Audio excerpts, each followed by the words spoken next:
Hello, my name is Olivia Mattis, and I'm president of the Sousa Mendes Foundation. And I'm delighted to welcome you to today's program about the beautiful film Das Kind, telling the story of one woman, IRMA MIKO, who had a really a daring and um unbelievable task, which was to befriend Nazi occupying soldiers in France and convince them to join the side of the resistance. And boy, talk about a daring mission. So we're privileged today to have the filmmaker of this very unusual film, YONATHAN Levy, and he's employed such interesting artistic techniques to tell the story. So it's really not at all your typical documentary. We also have the son of the central character, André Miko, and you will recognize him because he was the son with whom Irma went throughout Europe on her adventure, telling her story. And if I'm not mistaken, it was André who had the idea to make the film, but maybe André will clarify that. Then we have a scholar, an expert, Anne Nelson, who is an author of a book called Suzanne's Children. And she has done a lot of research on the resistance in Paris during that period. She's going to give us the context. She's going to give us more information on this German fellow in the film, Hans, that you meet. She's done research on him. And let's show you the cover of her book. In case you're interested, you can go out and order her book. We're going to do a program actually on Anne's book. It's called Suzanne's Children. It's about a woman called Suzanne Spock, who was Belgian but was married to a Frenchman and lived in Paris. She became a central figure in the French resistance. It's my pleasure and honor to turn the floor over now to our filmmaker, YONATHAN Levy. Hi, YONATHAN. Hi everyone. Thank you, Olivia. Thank you, the Suzanne Mendes Foundation, for hosting this screening. I'm going to talk a little bit about how we created this film. And as you said, it all started with the meeting, with my meeting with André in 2007. And yes, André wanted to tell the story of his mother. He was a young retiree, and I was a young filmmaker. And my idea at the time was I had a project. I wanted to tell the story of elder people through films. And somebody thought that it would be interesting that I meet André. And André wanted to tell the story of his mother, but he didn't know exactly how. And from this meeting, we finally come up with the idea of making a film. And during several months, I met André every week, and I was listening to the story he had to tell me, and I was taking some notes, mostly listening. And really, right at the beginning, I felt that the fact that André wants to tell the story of his mother means that there is something interesting into that, and that he has also to take a part in the film. And I suggested him that he will be the one who will question his mother. I wanted to film that transmission of memory between the mother and the son. So that was really the first idea I had about the film, how to create and how to tell this story. About the content itself, I would say that that was really a challenge, big challenge, because when I heard this story, there were a lot of really interesting parts, and there was and also not really known. We were talking about the Austrian-Hungarian Empire. We were talking also about Romania, the communism, the Holocaust in Romania, the resistance, the civil war in Spain, all that topics. And usually we in a film, we try to focus on a single part, because it's too big, it's too huge, and it can be messy. But I felt that through IRMA, it was possible to tell this story between the First World War and the Second World War. And that was really interesting to show how all these events are articulating between one another. So we managed, after all these months talking, to create a sort of scenario, and we decided that the film will be a journey from France to Ukraine and to Czernowitz and through Bucharest. And the more and more we go east, the more and more we go back in time. So that was the idea of the film. And we made this journey in 2008. We traveled with Irma and Andre, and they are going to all these places that you see in the film, and he's questioning her, and she's telling him his story.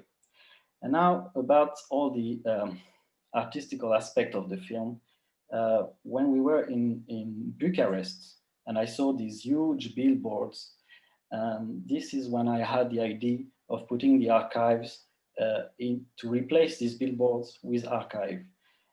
My idea was to confront past and present, not just to put archives full screen, but to give another dimension and to create a dialogue in the image, in the frame, between past and present.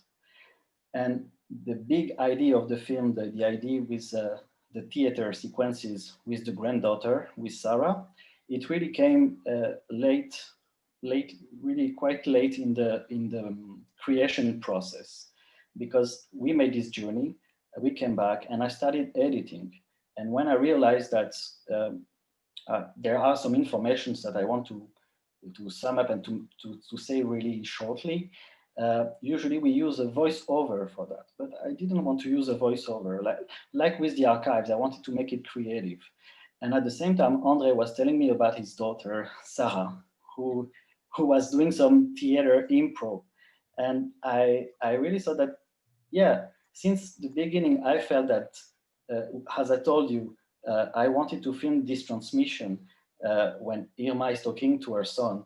And now with Sarah, there was a possibility to make it more organic and deeper with the third generation. And this is how we managed to put her into the story and to create this dialogue between the three generations. And the basic idea is that Sarah is playing her grandmother. And we shot these sequences in 2009. And I must say, I must be very thankful to Andre, who came with the idea of this film and also financed the film. And it started as a really family film for him. It was not intended to be a film that would be theatrically released or something like that. And he let me, my ambition was that, but I was not sure I would be able to do that.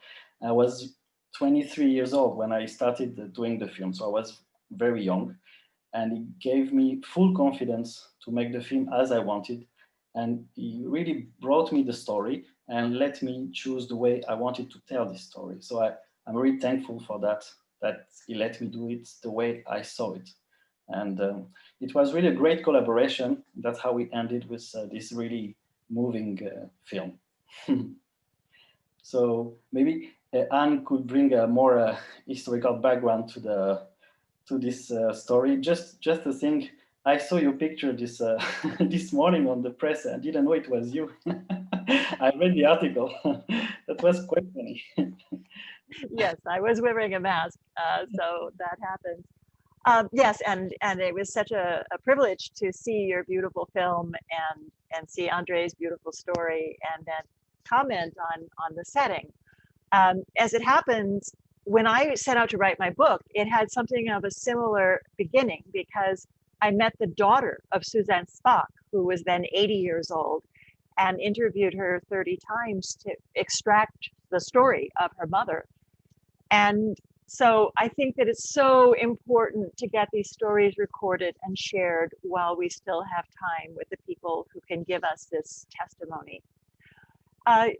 Let's talk a little bit about the situation in Paris, where your story takes place. You'd had a Jewish population in France for a long time, most of them from around the Alsace-Lorraine region. And they had been very integrated into French life. They were called the vieilles souches, or the traditional French Jews. And then when the pogroms started in Eastern Europe around 1900, more or less, you had this influx of immigration from Poland and Russia and other areas where people were fleeing economic hardship and political persecution. And it came in waves, initially more to the US, and then when the US started closing its borders to European Jewish immigrants and others, they were redirected to France, which became the biggest destination for Eastern European Jews in the late 1920s. And then, of course, once the Nazis started encroaching in Germany and the rest of Europe, you had a third wave of Jews who came to France fleeing the Nazis. So you had this division. You had people like the family of Hélène Baer, who wrote these beautiful journals, who were very integrated into French society and spoke beautiful French and had gone to French schools and were pretty much mixed in with the population. And then you had the more recent arrivals who spoke Polish and Russian and Yiddish, and many of them had to work in more blue collar trades, in the needle trades and so on, the fur industry.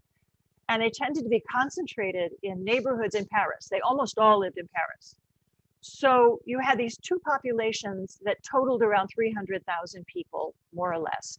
Roughly half of them, the traditional assimilated French Jews, roughly half of them, the immigrants, who would include people like Irma. And Irma, of course, spoke German and some French, so she was more mobile than many of her counterparts who may have lived in the Marais or by République and these other areas. And initially, the French didn't really want to deal with the Nazi anti-Semitic policies in 1940 when they invaded. And it took a little while for the regulations to start to be implemented.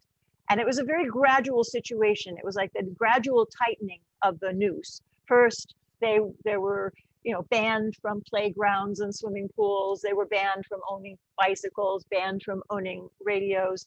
But it wasn't at all clear what was going to happen in terms of the deportations and the camps in the early days. It couldn't have been. So a lot of the Jewish organizations in the immigrant neighborhoods already had trade unions. They had women's circles. They had a lot of book clubs and women who worked in factories, but who got together at night and discussed literature. And so they had these tight organizations. And a lot of the resistance among the Jewish population grew out of these groups. People already knew each other. They trusted each other. They looked after each other's children. So when Irma joins this group that comes out of the MOI, that was from a Jewish trade union division of a labor union. And they already had these trusted networks. Because she spoke German, she could talk to the German soldiers. And that was a very interesting development. We tend to say the Nazi soldiers. Well, let's remember that there was a draft in Germany. And there were soldiers who were 18-year-old kids off the farm who were not really political. Or some of them were communists, or some of them were socialists. So not every German was a Nazi, and not every German soldier was a Nazi. I think that when Irma met Hans Heisel, the young sailor, he was a radio operator in the German Navy. I think he was very young and pretty unformed politically. And it was this conversation with a French barber, and it may have been a French Jewish immigrant barber. We can't quite tell from his historical record. But in these conversations and this friendship, he became convinced that he was serving a murderous regime. And so he started helping the Jewish resistance from this group that grew out of the Jewish trade union. And one of his biggest efforts was in smuggling weapons away from the German military and giving them to the resistance, when this was extremely dangerous. I mean, if he had been caught, he would have been, I would get sent to a concentration camp or executed. So a lot of his memoirs involve these incidents where he steals the weapons. And in fact, he stole one of them from a swimming pool where the soldiers had hung their uniforms up and their equipment up while they swam. And that weapon was used to assassinate a German officer who was in charge of labor deportations, Julius Ritter. When the liberation came and the Allies advanced on Paris, Hans Heysel, this young German sailor, was very eager to cast off his German uniform. He couldn't wait. And finally, his resistance friends said, all right, you can come over now. So he took off his German uniform and joined the resistance and actually fought in battles to end the occupation of the Germans from France. So it's a really extraordinary story. I will say that he went back to Germany and he was pretty much treated as a pariah after the war. The Germans tended to regard anyone from the anti-Nazi resistance as traitors. And so a lot of them suffered. And I'm not just talking about Hans Heysel, even the family of Dietrich Bonhoeffer and others were treated very badly in the initial days after the war by the rest of the country. And it's taken a long time for Germany to come around to the idea that a true patriot is somebody that represents the interests of their country and not necessarily a despotic leader. So that's the background for this beautiful story. And Jonathan will tell us, has told us about the creation of the film, and Andre will tell us more about his family. Thank you, Anne. Yes, well, what the film is talking about is really what the contribution that my mother did during the war. And then it goes to what she did during the 30s when she was an activist for the Communist Party in Romania, and where she was basically fighting a so-called fascist regime, because that was it was. And of course, being a communist in Romania in the 30s, it meant that you practice underground, that you had to experiment going into prison, that some suffered being away from a normal life for a number of years. And of course, the people who did that in Romania, when they came to France, most of them, at least those who were communist, came because of the civil war in Spain, where between 37 and 38, the so-called Brigade Internationale, the International Brigade, took the side of the Republic against Franco. And of course, a lot of people were there. And after the war was finished in 39, they ended up in camps in France, camps of prisoners. So my mother had arrived in Paris in 37. She was very active in supporting the activists who were fighting in Spain. And that's how she ended up, when the war started, in Paris. Now, she had experience, she was organized, she organized in what you said, Anne, this group of so-called MOE, which was a movement which was organized by language. So in the Romanian MOE group, you had a lot of communists who came from Romania, because I think 1,000 of Romanian went in Spain. So you had a number of these people in Paris, and they were organized.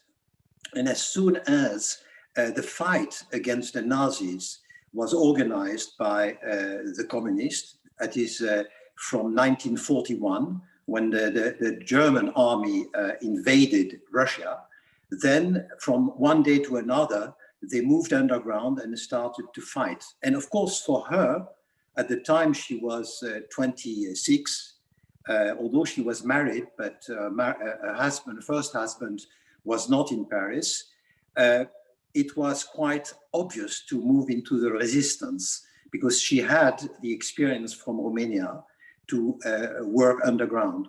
And in the beginning, she actually was used as a liaison member activist between the direction of MOE and all the cells who were disseminated underground. And after 1 year, she picked up the role of organizing this work with the German soldiers that is trying to attract German soldiers into the resistance. And by the way, when we did the movie with YONATHAN, what was incredible is that by chance, we were informed that some soldiers with whom my mother had worked during the war were still living. And we were put in contact with Hans Eisel. We went to, by the way, first we went to Berlin and met a number of them. And my mother didn't know these soldiers because not all of them were from Paris. This group of the type of activity took place also in Brussels, in Vienna. So but she heard Hans Eisel was alive. And so when we did the movie, one day we picked up the phone and phoned Hans Eisel. And my mother told him who she was. And he fell from the cupboard, as we say in French. And we invited him in Paris, and we improvised effectively their meeting again. And they rediscovered each other. It was quite moving.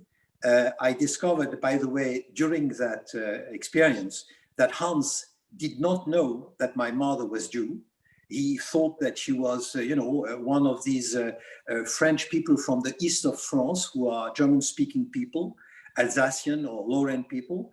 And he said something that I must say I found very, very moving when we shot him in this scenery in the movie. And he said that for him, the watershed really of the war was this moment when he realized, as you say, Anne, that he was fighting on the side of criminals. And he said, the Jews, the communists, they were considered the lowest side of mankind. And from one day to the other, I decided to join force with them. And he said, I am still very proud of that. And I asked my mother the same question, what was the watershed moment in your life? And she thought a bit and she said, yes, the war in Paris. Now, of course, the movie is turning to other aspects of her life. And in particular, it's talking about Shoah in Romania, something which has been very well documented by Matatias Karp, a lawyer that ended his life in Israel. And we described how most, or at least half, the Jewish community there was destroyed, not by the Nazi, by the way, by the Romanian regime. So that was something that the film brought to the surface. And after the film, one of the things we did with my mother was to go back to the family, her family, because we never talked about that. And we discovered through her memory that during the time of the war, there was about 100 of them living in Europe where the Nazis were threatening them, and that 50 of them were destroyed. So we decided to make a movie with my brother, a movie that he took to Yad Vashem when he decided to migrate to Israel. And that was something actually that came from us, from this movie experience. We effectively understood much better what has been Shoah in the Romanian side. So that's what I can say about Mother. Just to say that she has lived a long life after the war, because when the war ended, she was just 30 years old. She made her life with my father in France. They lived together 50 years. And now she is a widow for the last 25 years. And next month, she will be 106 years old. There you are. Wow.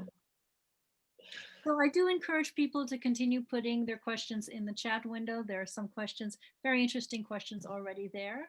But first, let's have a discussion among our speakers. So who would like to start? Well, I'd just like to add something that I left out, which is that one of the extraordinary parts of the occupation was that the Vichy government in France tried very hard to protect what they called the French Jews. And so the percentage of immigrant Eastern European Jews who were deported and murdered was much, much higher than the other population. And so the story of the Eastern European immigrant Jews of France has been not told very, very amply. And the story of their resistance activities has not been told extensively, partly because de Gaulle jumped in after the war and took the spotlight and really tried to erase the history of this parallel resistance from the record so that he could have all the glory. So I think it's so important to document this. And I think it's one of the great lesser told stories of World War II. But if I may add one point about this, because in the story of the Jewish suffering from the Germans in France, there is one episode which is very well known by everybody in France. It is when in July 42, the French police did what the so-called rafle du Veldiv, which means that they tried to capture as many Jews as they could to send them to the concentration camp, basically to Auschwitz at that time, because in 42, I think that's when Auschwitz really started to operate at full strength. And a group of resistance, Jewish group, who were part of the MOE, a group that was led by Adam Raisky, a name maybe forgotten today. They were informed 48 hours before this event that it would take place. And in 48 hours, they managed to knock on the door of thousands of Jews who were saved by this resistant action that took place just ahead, a couple of days ahead of this big event. So yes, a lot of suffering, but also it must be recognized, we understand that now, that the Jewish community in France, although 75,000 were killed in the Shoah, and probably many more would have died if the war would have continued after 1944, but it represented only a fraction of the Jewish community, whereas in many other European countries, the Jewish community was completely destroyed. Jonathan, is there something you would like to say here? No, I just thought when Anne was talking that, don't remember starting when, but in 44, most of the resistance, if not all the resistance in France, are all strangers, foreigners. And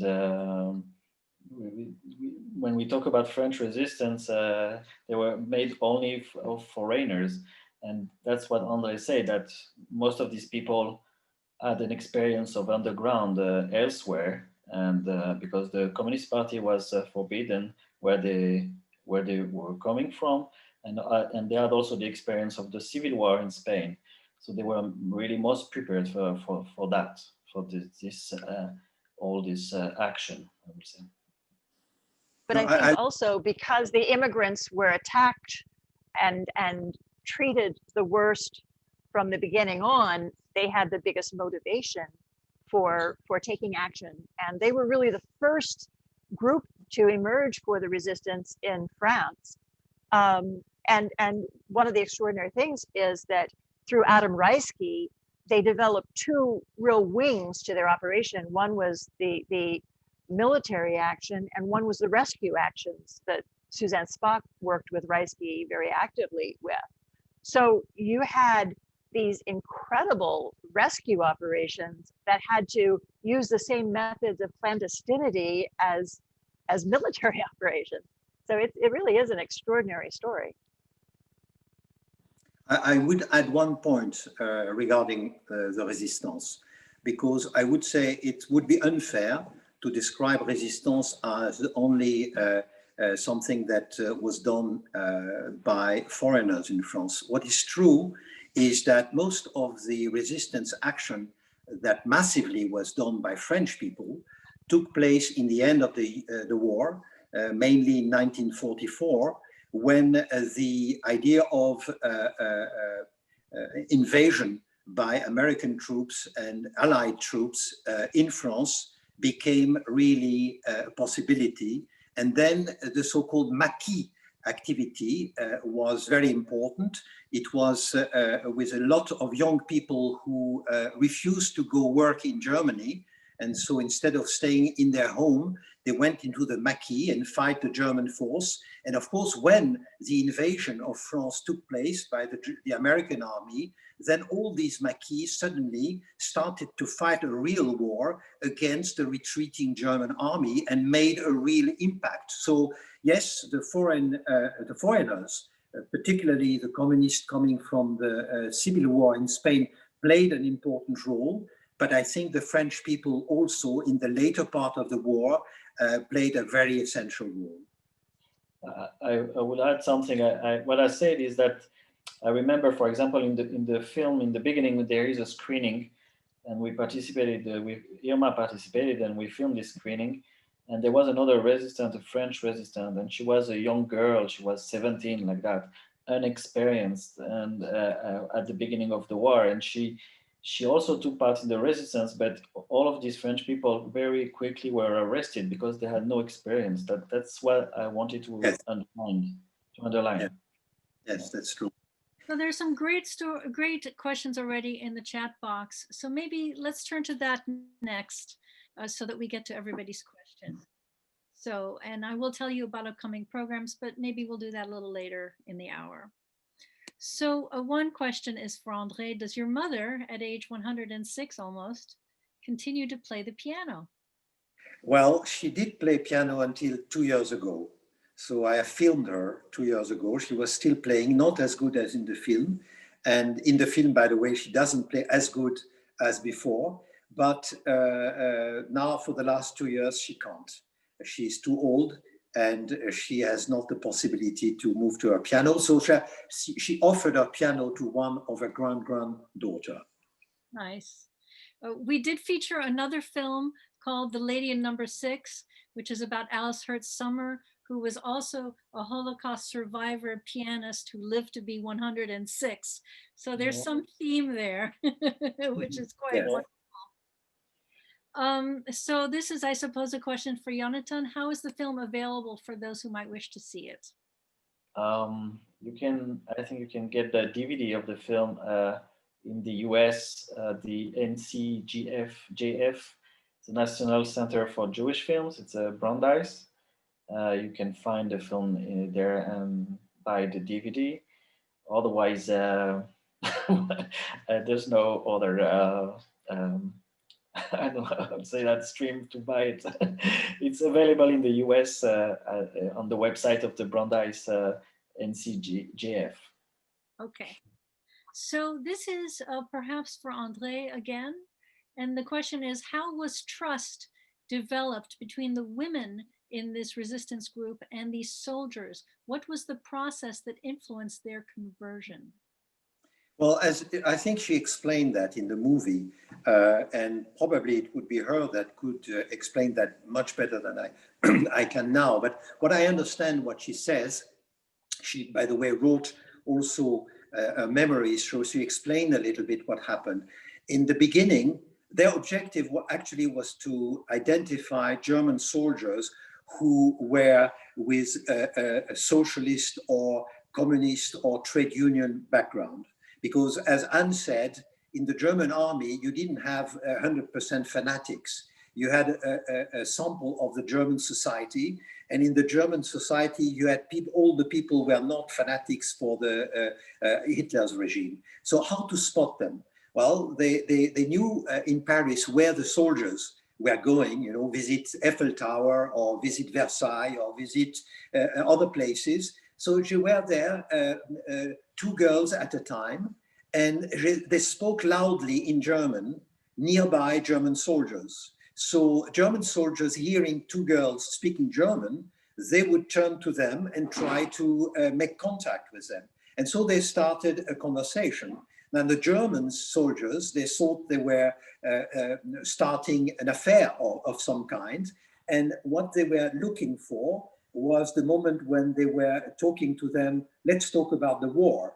But of course, you had to do that very carefully because the danger was to fall on a fanatic who would take you and bring you directly to the Gestapo. So it was a sort of game trying to sense who were the soldiers who were susceptible to be turned in favor of the resistance. That's what I can say. And so in the end, there were how many of these German soldiers that they successfully? Well, in the group of my mother, there were 12.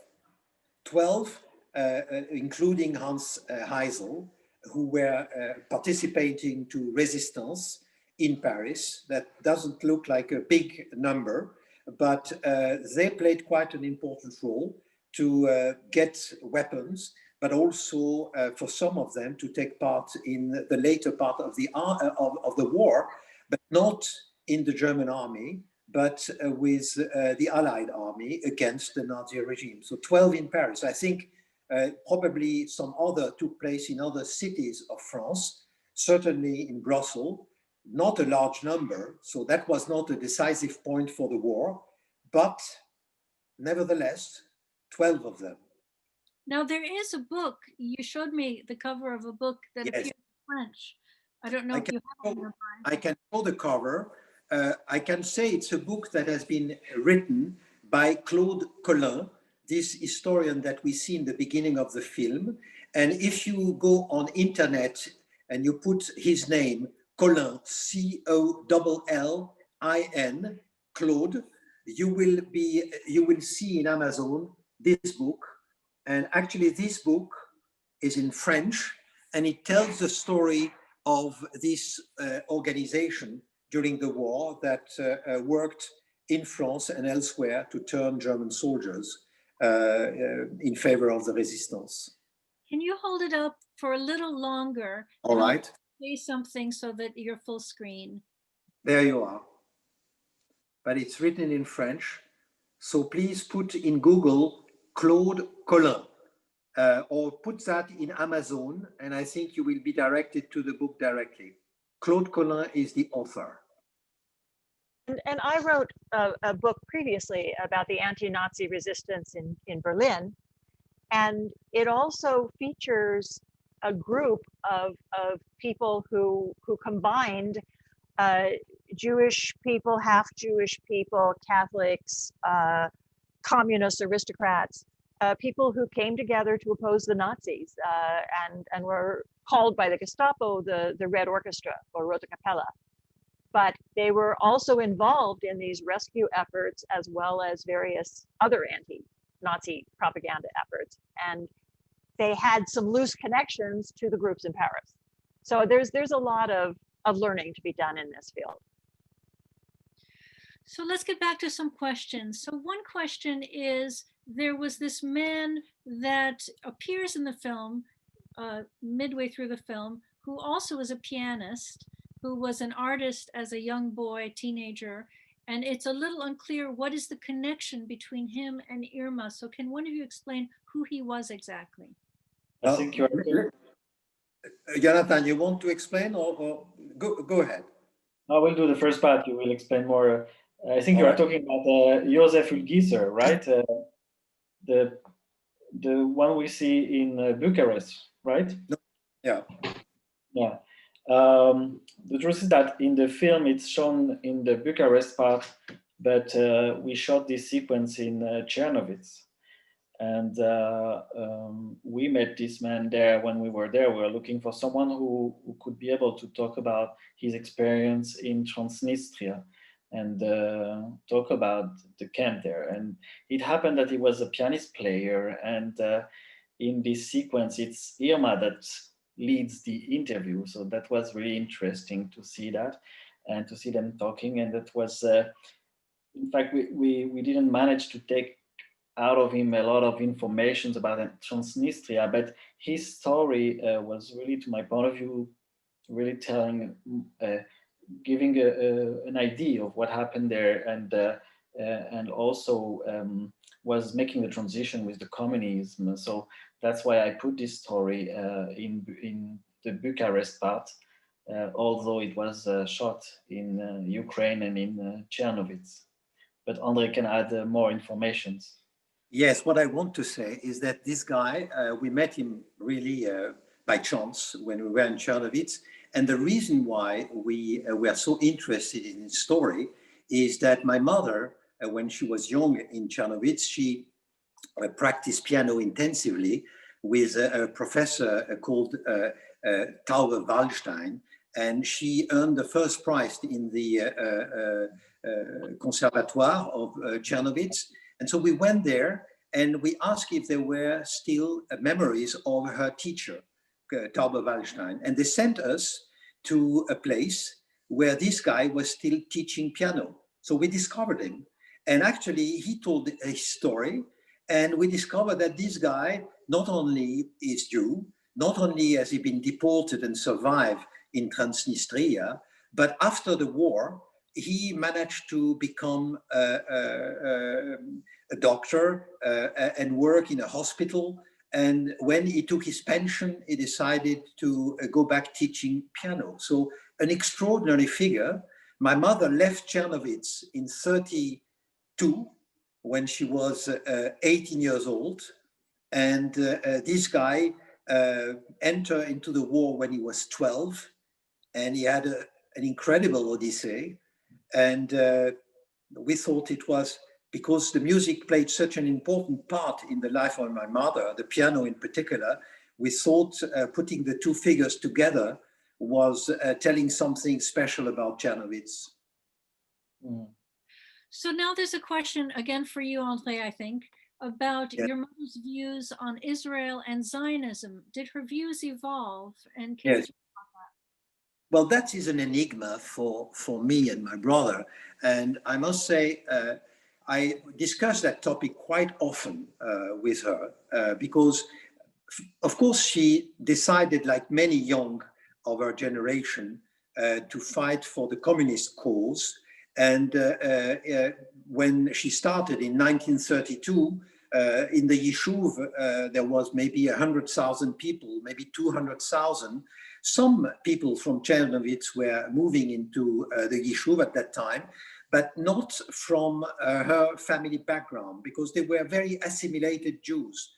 She didn't have such a strong religious education, Jewish education. And so the idea to move into Israel was not part of the discussion in her family. One of her brother was interested by Zionism, but actually the people from her family who ended up in Israel were uncle relatives, but from the second or third circle, not her direct family. Because her direct family, the parents, the brothers and her sister, they all, by the way, survived the war, but ended up in Paris. So her choice was communism, internationalism. She was not so attracted by the idea to build a country. But of course, a vision of that changed completely after the war.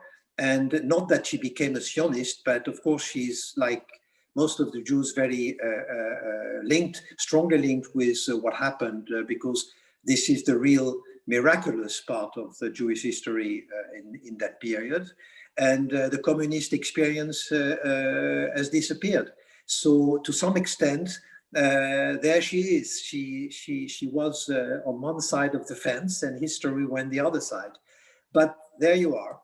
You cannot be right on everything. There's a question about Czernowitz. And Czernowitz for me was a revelation in your film. So can one of you speak about Czernowitz as a town and what was special for the Jews, Jewish life there before the war? Well, I don't know, Anne, if you have any background on this, but I can try. And then, Jonathan, you may add. Czernowitz really is an extraordinary experience because in Bukovina, this province of the Austrian Empire that was taken by the Austrians in 1775, so at the end of the 18th century, and they took it from the Ottoman Empire after a war. So they had the idea to create a project of building a sort of Austrian province in the Far East. And they managed to do that within 5 or 6 generations, basically because they had the chance to have a very large Jewish community that lived nearby, people who were speaking Yiddish.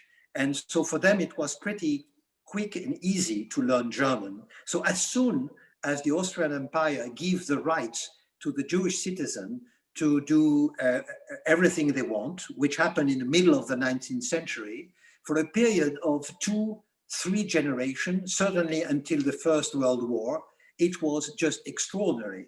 So when in 39, or 41 rather, when the German army arrived in Czernowitz, you had a province that had become a sort of backward northern part of Romania, but still speaking German, with about 200,000 Jews still remaining there. Most of them were destroyed in the war. And Czernowitz, which had been for 2 or 3 generations an extraordinary city, about 150,000 inhabitants, with a very high level of cultural life.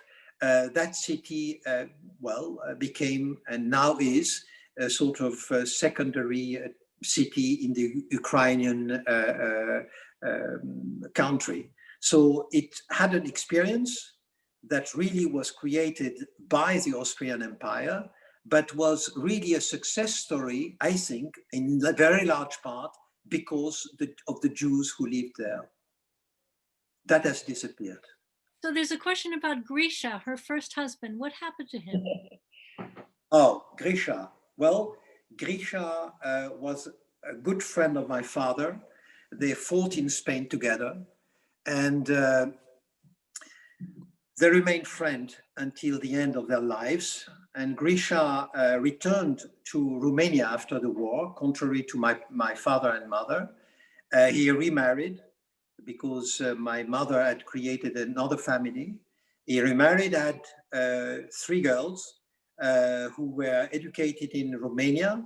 Then one by one, at the end of the 70s, they left, and they now live in the US. They all live in California. So he has his, and Grisha himself, when he was a pensioner, I think in the 80s, he moved to the USA, and he finished his life, I think, in San Francisco. So he had another journey. Instead of, after the war, staying in the West, he experienced all the Ceausescu era. He was an important person in the 50s and the early 60s in the army in Romania. And then I think he became a factory director before he was a pensioner, and he migrated to the US. There's a question, Yonathan, about the music that you use in your film. Can you speak about that? Yeah, it was pretty obvious that right from the beginning we would deal about the music and the piano specifically. So I tried to keep only piano music in the film. My standpoint was to not put music all the time, but to put it at some important time during the film, and to let it play a long part, and that it brings something to the story. So I remember, the first time we hear the music in the film is after 20 minutes or something like that. It's when Sarah is on stage and she's speaking, and then after we see Irma playing to her 2 sons together, which is quite moving. And as Sarah said in this part on the stage, she's saying that it's like she has Czernowitz in her hands. So that she basically the music was really related to the German so-called German Austrian education that she had in Czernowitz. And at the end of the film in Czernowitz, we go back to the Musikverein, so this conservatory, this